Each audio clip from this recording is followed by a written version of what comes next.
National Working Committee and all that to determine quite a number of things, to the extent that in most cases you find out that what actually happened in the party within the locality do not actually matter. This problem is not peculiar to any political party in Nigeria. It cuts across all the political parties. I've been a member of PDP since September 1998 when the PDP was launched in GTC Oka. I was then an undergraduate in the Nigeria University. But sometime 2 or 3 years ago, when we were trying to have an alternative platform because of the peculiar challenges the PDP was having then, our coordinator then was the High Chief Dr.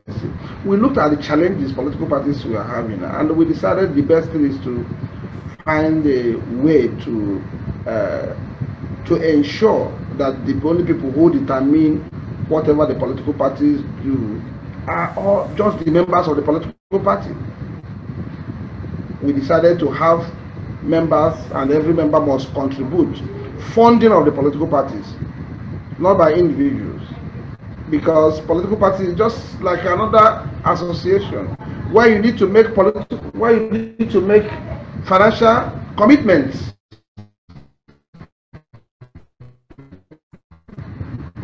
Before you be a member, membership comes with a.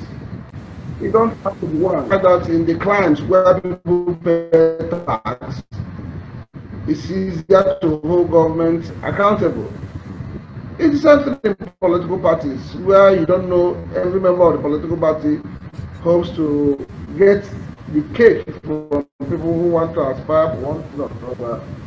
You find out the control will not be with the people who are there. What we did in the APDA then was to ensure that every member of the party must be involved in picking the candidates of the party. You can call it the direct primaries from what people are canvassing now. Direct primaries means that you have to be actively involved in selecting who represents the political party, so that if you are convincing the candidate, you will always go to town with whatever the party part of the decision-making process. The other thing that we did was to make sure that the party should invest in electronic data collection.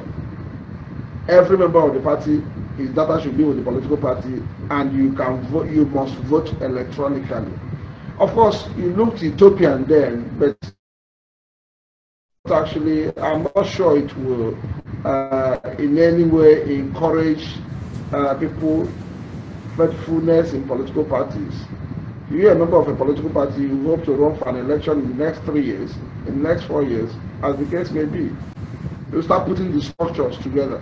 You start mobilizing the people. You start taking decisions. Unfortunately, there in the party constitution, there is a provision that somebody who has not been in the party for 2 years issue. The issue is that the major provision is behind that grants a waiver for people who are not part of what is happening at the local to decide on who can run for the election. How would that encourage commitment?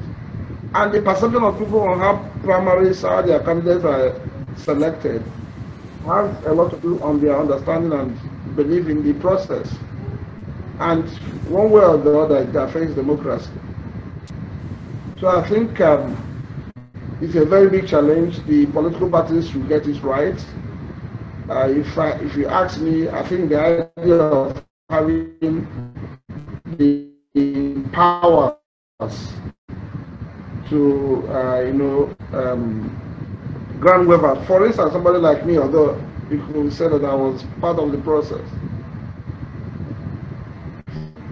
Elections we've done in Anambra State, most of the candidates have always had waivers, meaning that they've not been part of the party, they've not been part of the process. Look at what happened in the last 1999 when the National Assembly moved across the party line.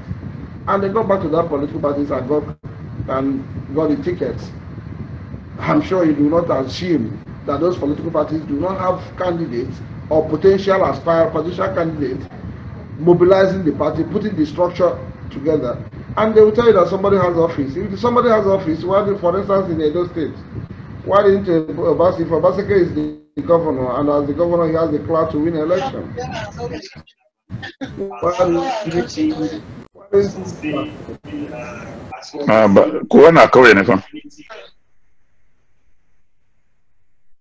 Let's have the floor. Yes, go on. Okay, look at what is happening in Edo State. People give you the impression that the members of the political parties do not matter.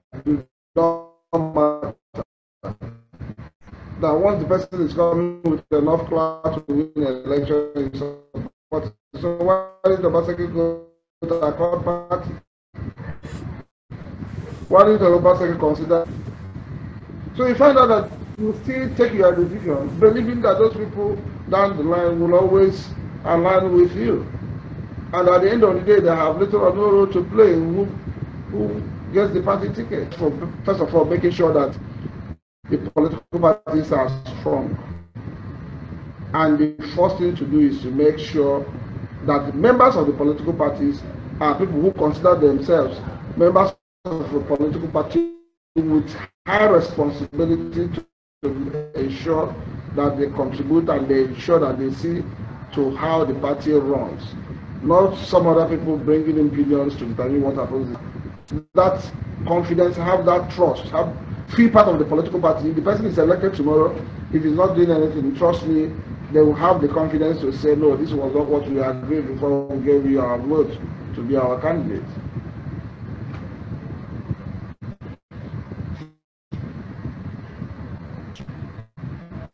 Okay, thank you. I believe you've finished your submission. Okay, I thought I just have a few seconds because communication between us is playing up. So if I could summarize what the point I was trying to make in summary is that we should, as a nation, find a solution to what is happening in all the political parties. Have things structured. And the problem, as I said earlier, is not peculiar to a political party. It's across board. APC, PDP, APGA, a few people at the center take decisions. Even on who is the councillorship candidate, who is a member of the House of Assembly. You find out that in some cases you have automatic tickets for everybody. Who has been this or who has been that. It usually doesn't go well. That is where the apathy starts. And once you have that apathy starting from the political parties, it's a very big problem. That's why we continue to have money bags hijack positions. That's why we continue to have people who have contacts at the center hijack positions, even when they are not on ground, in terms of having the people behind them. For us to get it right in our democracy, we need to make the people feel part of the process. We need to make the people feel that they are the ones taking the decisions. We need to make people to understand that they have to participate, because people who are representing them are more like their agents. People who are representing them, they are the bosses of the people who are representing them. But what we have here is the other way around, where people come and feel that they are. But there's one politician in Anambra that he believes that everybody has got a prize. He has no business with you. On election, close to the election time, he comes to you, he names you a price, he pays. With that, the trust on what is going on will not be. People see that as probably let them go and get their whatever the palliative from the political parties and whatever they can take. So they are not interested in who becomes what, and their commitment is not there. And you can't tell me that they restrict that to the political. That's why vote buying. Vote buying is not with our general elections. If we think that vote buying is the problem starts with our general elections, we are deceiving ourselves. A situation where people collect 500,000 naira, 200,000, 300,000 to vote for a particular candidate in an election. To be a candidate in a primary, so of course the person will expect more for the main election. So it's bizarre. So we need to change that. We need to change the perception. We need to change that understanding. We need to change that mindset if we are going to get our democracy right. And if we don't start from the political parties, we are wasting our time, if you ask me. That is my opinion on that.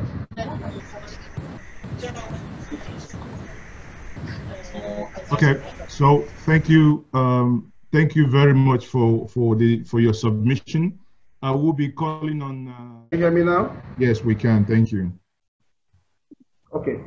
When I spoke earlier, I deliberately didn't want to go into ideology and all that, concerning Nigerian political parties, because even the manifesto, I didn't want to go into that because that would be self-deceptive. Because, for instance, the APC spoke about has the program to restructure Nigeria. The APC came on board. There was a document in National Conference. It was thrown to the dustbin. What has been, in the last 6 years, what can you as a Nigerian say that there are steps that have been taken towards restructuring? The last time I checked, there is none. So but I'm still insisting that the best way out of this challenge is to ensure that the political parties are independent and they get their funding from members, just like in every other association. Every member of the political party should have voice and should have responsibility and is expected to contribute for the growth of the political party. He made mention of the president's intervention. In my view, is one of the problems we have. It's not good to have an individual who could determine what will happen in a political party or any association for that matter. Everybody should be equal.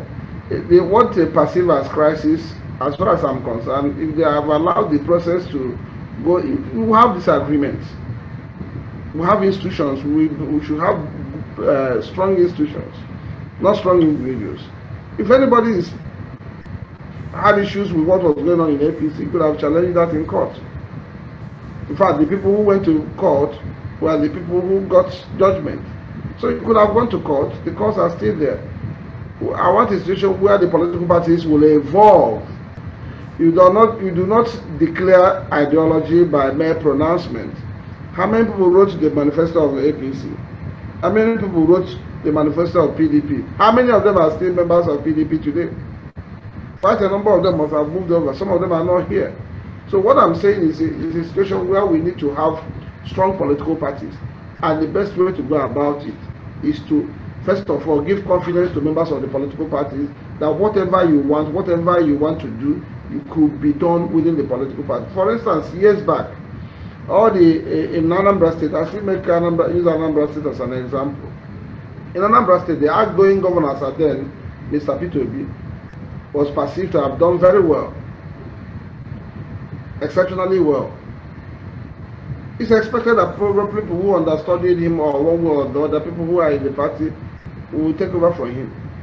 Of course, somebody came back.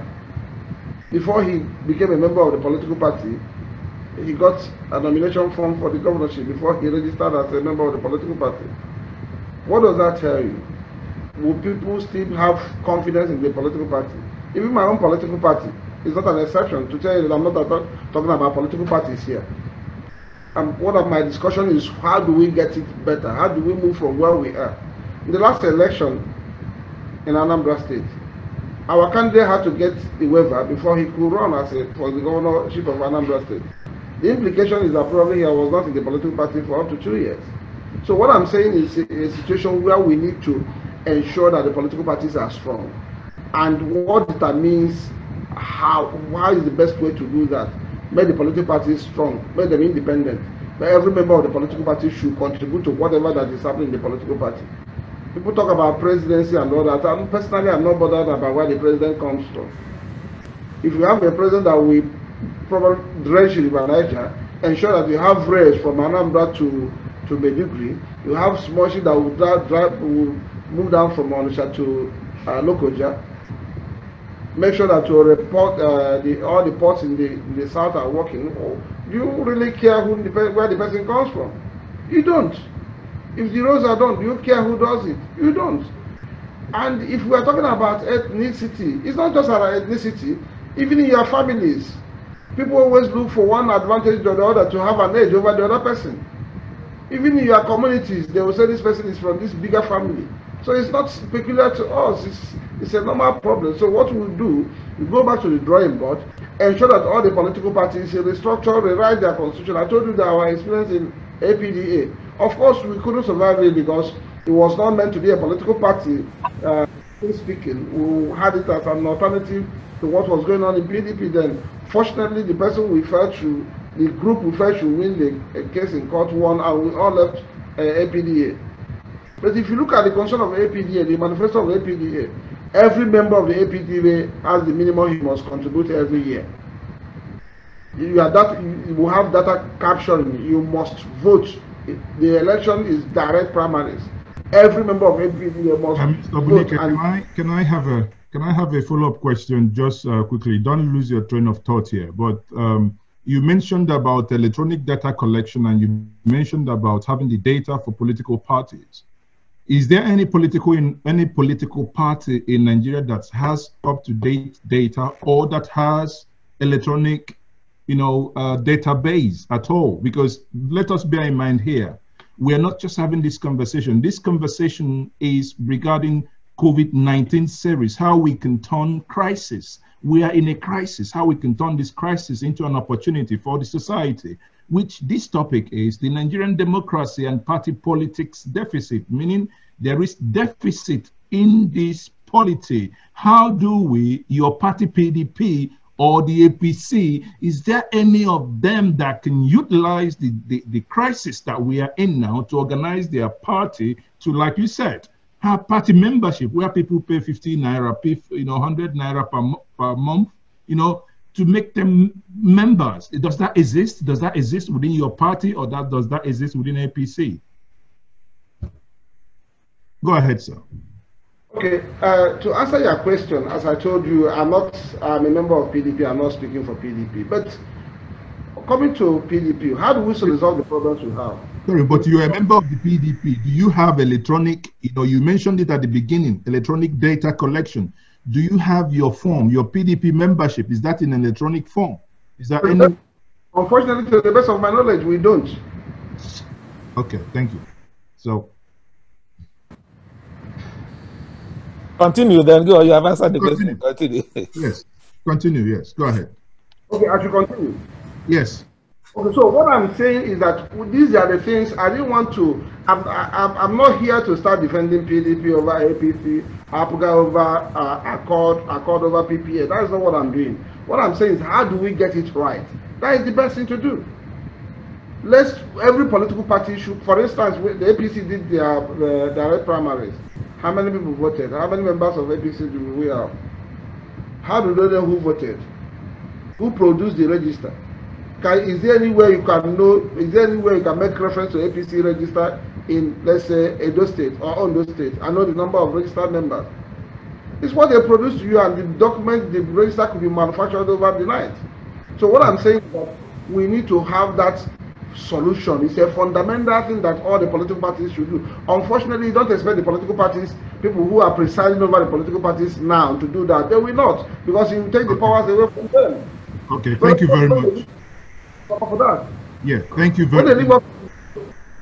Okay, thank you very much. I'm having challenges. Yes, thank you, extremely. I'm so happy that you responded now. Thank